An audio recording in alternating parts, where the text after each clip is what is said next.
اسی سوسائٹی میں جہاں پر 18-20 گھنٹے لوڈ شیڈنگ ہوتی ہے، اسی انوائرمنٹ میں رہتے ہوئے اگر کوئی لڑکا یا لڑکی کامیاب ہوئی ہے، اس کی کہانی نوجوانوں تک کیوں نہ پہنچائیں، بجائے اس کے کہ گورے کی کہانی ہم پہنچائیں جس کے پاس نہ بجلی کا مسئلہ ہے، نہ ٹریفک کا مسئلہ ہے، نہ کوئی اور اسے اتنا ایشو ہے، کیونکہ انہیں سیکیورٹی ہوتی ہے گورنمنٹ کی طرف سے، اور پاکستان میں ایسا کوئی ٹرینڈ نہیں ہے۔ اور میں نے کہا یہ جو خامی ہے، یہ ایک ہم اس کی جو سٹوری ہے اس کو تو آئیڈیلائز نہیں کر سکتے۔ اگر ہم نے پاکستانی اگر اسٹوڈنٹ کو یا نوجوان کو موٹیویٹ کرنا ہے یا اس کو کچھ سکھانا ہے تو انہیں اپنی ہی دھرتی کی جو کامیاب کہانیاں ہیں وہ سنانی چاہیے، وہ بتانی چاہیے۔ علی عباس صاحب نے 2017 کے فروری یا مارچ جو بھی مہینہ تھا مجھے ایگزیکٹ یاد نہیں ہے، انہوں نے کہا کہ تم کام کرو، بقایا میں کر دوں گا، تم سٹوریز کلیکٹ کرو۔ اب ساتھ ہی میرا یونیورسٹی سمیسٹر کا ڈگری کا پہلا سمیسٹر تھا، تو میں نے کچھ لوگوں سے ملاقاتیں شروع کی، انٹرویوز کنڈکٹ کیے۔ میں نے کہا بڑا مشکل کام ہے، نہیں ہو پائے گا، تو پھر میں نے رک گیا اس پہ۔ میں نے کہا مجھے کوئی لوگ جانتے بھی نہیں ہے، میری مطلب ملاقاتیں بھی نہیں ہیں، لوگوں کو میں اتنا زیادہ جانتا بھی نہیں، اور ٹائم لینے بھی ایشو فیس کرنا پڑ رہا ہے کہ میں ابھی اسٹوڈنٹ ہوں اور لوگ وقت نہیں دے رہے۔ لیکن پھر بھی میں نے ملاقاتوں کا سلسلہ جاری رکھا اور آہستہ آہستہ لوگوں سے ملتا رہا، اور اسی حوالے سے میں نے کہا تھا کہ وقت کرتا ہے پرورش برسوں، حادثہ ایک دم نہیں ہوتا۔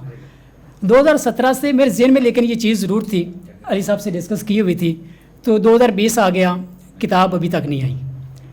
پھر 2020 میں نے کہا کہ اب تک جو انٹرویوز مختلف میگزین میں پبلش ہو چکے ہیں ان کو کمپائل کر کے کتاب بنا دی جائے، کیونکہ گھر بیٹھے ہیں اور کوئی کام نہیں ہے، لکھنے کے علاوہ مجھے آتا کچھ نہیں ہے۔ تو وہ میں نے پھر تمام انٹرویوز کلیکٹ کیے، ان میں سے کانٹی شانٹی کی اور ان کو کتاب کی صورت میں ڈالا۔ پہلی کتاب آئی، پہلی کتاب آنے کے 6 ماہ بعد خیال آیا کہ یار یہ سلسلہ رکنا نہیں چاہیے، لوگوں نے کتاب کو پسند کیا اور سٹوریز آئی ہیں۔ پھر میں نے اس کو تھوڑا سا ریفائن کیا، اور اس کے بعد تقریباً 6 ماہ بعد 2021 کے تقریباً اکتوبر نومبر میں نے اس کتاب پہ کام کرنا شروع کیا، اور 2020 گزرا، اب تک یہ کتاب آئی ہے، اور یہ اس سلسلے کی دوسری کتاب ہے، اور فخر پاکستان ایک سیریز چلے گی۔ آپ کو اس کتاب میں تو 33 شخصیات ملیں گی، لیکن یہ صرف 33 نہیں ہے، میرا خیال ہے یہ 3300 ہونی چاہیے یا 33,000 ہونی چاہیے، اور میں تو چاہتا ہوں کہ 25 کروڑ جو لوگ ہیں وہ بھی قابل فخر اور فخر پاکستان ہو سکتے ہیں۔ یہ میں نے اپنے حصے کی ایک کوشش کی ہے، جس کے لیے میں اپنے دل سے شکر گزار ہوں علی عباس صاحب کا۔ سر آپ کی محبتوں کا بہت شکریہ۔ سر میری خواہش ہوگی کہ آپ یہاں پر تشریف رکھیں۔ تھینک یو سو مچ۔ اور قاسم علی شاہ صاحب کا بہت شکریہ، انہوں نے بھی ہمیشہ سپورٹ کیا، اور جہاں بھی مدد کی ضرورت پڑی، تعاون کی ضرورت پڑی، انہوں نے کیا۔ اور میں نے کچھ پوائنٹس لکھے ہوئے تھے لیکن وقت کی قلت ہے تو وہ شاید بتانا مشکل ہے، تو اس کے لیے پھر آپ کتاب پڑھ لیجئے گا۔ اور ایک کتاب میں ایک خامی، ابھی وہ پوائنٹس جب میں نے لکھے نا تو مجھے نظر آیا کہ میری کتاب میں ایک خامی ہے، اور بھی ہوں گی، لیکن ان میں سے ایک یہ کہ میں نے اس کا ایک اینڈ پہ نچوڑ نہیں لکھا۔ نچوڑ یہ کہ مطلب میں نے ان میں لوگوں میں جو چیز نوٹ کی، ایک کیوریوسٹی تھی، جو لوگ بھی کہیں پر پہنچے ہیں ان کے اندر ایک عادت تھی کہ متجسس تھے، وہ کچھ نہ کچھ کرنے کی ان کے اندر جستجو تھی اور وہ لگے رہے۔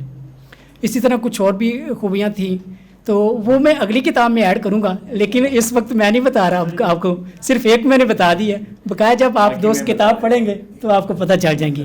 آپ تمام دوستوں کی سماعتوں کا بہت شکریہ، اور آپ تمام لوگوں کی یہاں پر تشریف آوری کا بھی بہت شکریہ۔ تھینک یو سو مچ۔ بات یہ ہے کہ گر سمندر ہے منزل تمہاری، تو دریا سب سے سیدھا راستہ ہے، تو دریا میں چلتے چلے جائیے، سمندر میں آپ پہنچ جائیں گے۔ دوسری بات آپ نے شکریہ کے لیے کہی، تو وہ شعر ہے کہ اگر کبھی تیرے نام پر جنگ ہو گئی تو ہم ایسے بزدل بھی پہلی صف میں کھڑے ملیں گے، تو ہم آپ کے ساتھ موجود ہیں، انشاءاللہ موجود رہیں گے۔ علی عباس صاحب، دیگر جتنے ہمارے ساتھ دوست موجود ہیں، علی عباس صاحب کی تعریف ہو چکی ہے، لیکن وہ تعریف کو اپنے اندر سمونا جانتے ہیں۔ مجھے اس بات کا ڈر ہے نوید اسلم کہ کہیں اس کے بعد تمہارا وزن بڑھنے نہ لگ جائے آج کی اس تقریب کے بعد، لیکن چونکہ تم شاگرد ہو علی عباس صاحب کے، تو ہو سکتا ہے کہ اس سارے سلسلے کو تم اپنے اندر سمو سکو۔